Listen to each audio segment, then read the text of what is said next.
In this video, we're just going to generally talk about the integumentary system.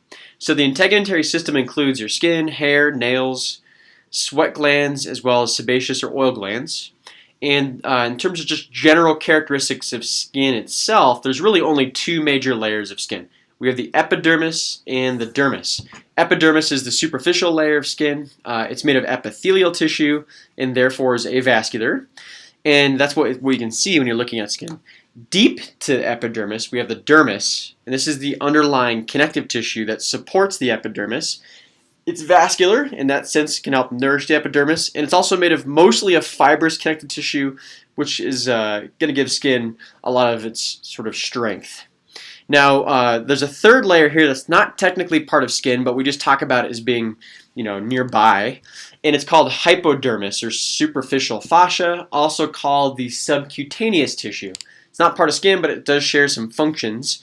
Hypodermis is mostly made of adipose tissue, as well as some areolar connective tissue. Now, in that sense, it's going to help absorb shock and insulate, and because adipose tissue has a lot of adipocytes, it's going to be involved with fat storage. Now, it also helps to anchor skin itself to the underlying structures, So hypodermis would help link up skin to muscle tissue that's deeper, or help link up skin to the bone that's also deeper. Now, in terms of just the general characteristics of skin, we can see that in this picture here. We have the epidermis, which is superficial, and the dermis, which is deeper. The epidermis is made of a stratified squamous, keratinized stratified squamous epithelium. We also have the dermis, which has two major layers. We have a papillary layer here, which is the superficial 20% of the dermis. It's made of a loose areolar connective tissue. And that makes sense because it can help nourish the epidermis here. And then the dermis is made of, the deeper 80% is a reticular layer, which is not made of reticular connective tissue. Don't let this name confuse you. Instead, the reticular layer of the dermis is actually made of a dense, irregular connective tissue. That's the deeper 80% of dermis. Remember, it's only the epidermis and dermis that make up skin, but we talk about the hypodermis as being nearby, and it's appropriate to talk about here because we can see it. So it's mostly made of adipose and areolar tissue.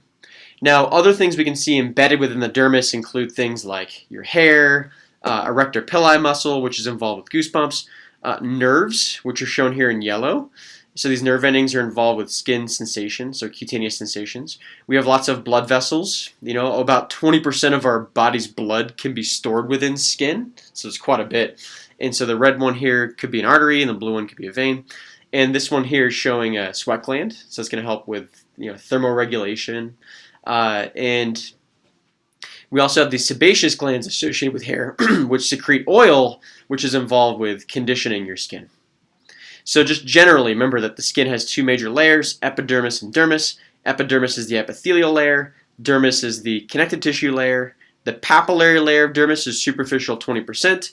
Remember, this is made of areolar connective tissue. And the reticular layer, which is the deeper 80%, is made of a dense, irregular connective tissue, which is involved with protection.